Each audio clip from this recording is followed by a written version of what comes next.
नमस्कार साथियों, हमारे साथ हैं कोको पहाड़ी जी।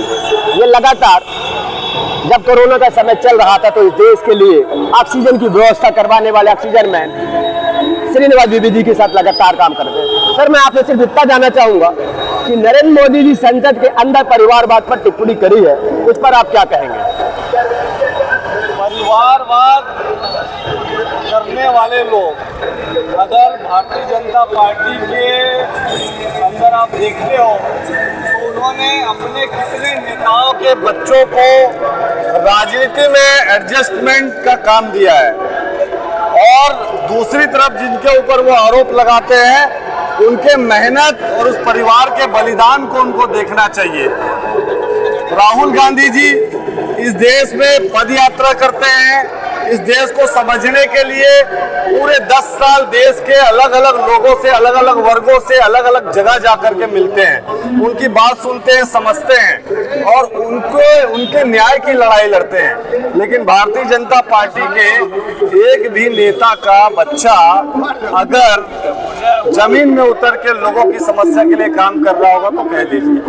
तो उनके परिवारवाद की परिभाषा जो है वो कहीं ना कहीं दोहरे चरित्र वाली है, और मुद्दों से भटकाने के लिए, मुद्दों को डाइवर्ट करने के लिए ये बेरोजगारी को, किसान के आत्महत्याओं को, महिलाओं के ऊपर जो हो रहे अत्याचार को, मजदूरों के लिए जो हो रहे उनके ऊपर अत्याचार को दबाने के लिए जो ये लोग मुद्दों को भटकाना चाहते हैं, वो इस देश की जनता भली भांति समझती है और जानती है, और भारतीय जनता पार्टी के दोहरे चरित्र को वो समझने लगी है। ये निश्चित ही आप ये कहना चाहते हैं कि ये सुनियोजित षड्यंत्र है, जब राहुल गांधी जी लगातार ये कह रहे हैं कि युवाओं को रोजगार मिलना चाहिए, देश के अंदर महंगाई कम होना चाहिए, महिलाओं पे अत्याचार कम होना चाहिए, और इस देश का जो किसान अन्नदाता है उसके MSP उसे सही रेट पे मिलना चाहिए, तो ये सुनियोजित षड्यंत्र ही कह सकते हैं इसको। निश्चित रूप से राहुल जी एक बार मोहब्बत और भाईचारे को लेकर के, महंगाई और बेरोजगारी को लेकर के पदयात्रा करते हैं कन्याकुमारी से कश्मीर तक। दूसरी यात्रा उनकी मणिपुर से मुंबई तक 5 न्याय को लेकर के है, जिसमें युवा है, जिसमें मजदूर हैं, जिसमें महिला है, जिसमें भागीदारी की बात है और जिसमें किसान है। ये 5 वर्गों को उन्होंने चिन्हित करते हुए, उनकी मांगों को लेकर के न्याय की बात करते हुए वो देश में यात्रा पे निकले हैं। तो इसमें गलत क्या है? ये तो वही मांग रहे हैं जो इस देश के लोगों को चाहिए।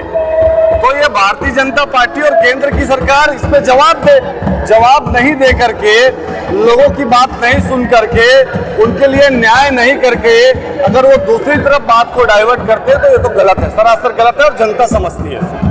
एक सब बात और पूछना चाहूंगा कि लगातार इस देश के अंदर जो भावनात्मक धर्मवाद है उस पर नब्ज पकड़ी है भाजपा ने, लगातार धर्म को आगे करके बाकी मुद्दों को किनारे कर देते हैं। तो कांग्रेस के धर्मवाद और भाजपा के धर्मवाद को आप कहां पाते हैं?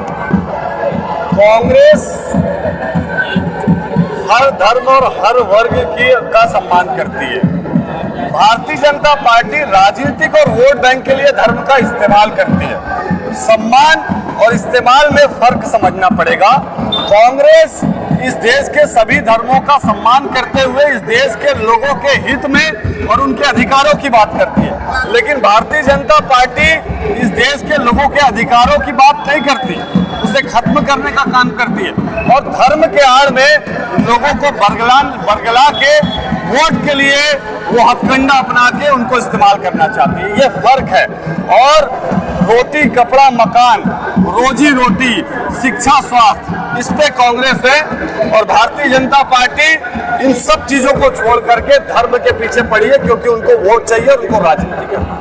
निश्चित ही ये कह सकते हैं कि कांग्रेस के लिए जो युवा होता है इस देश की रीढ़ होता है, और युवा ये कह रहा है कि जातिवाद, धर्मवाद बाद में, राष्ट्रवाद पहले होना चाहिए, राष्ट्रवाद पहले होना चाहिए, राष्ट्रवाद पहले होना चाहिए। आप सबके साथ ये यात्रा जारी रहेगी, इसी प्रकार ये यात्रा को हम जारी रखेंगे। युवाओं के, महिलाओं के और इस देश के तमाम मुद्दे हम उठाने का प्रयास करेंगे, जिससे यह गोदी मीडिया लगातार भटकाने का काम कर रही है। जय हिंद।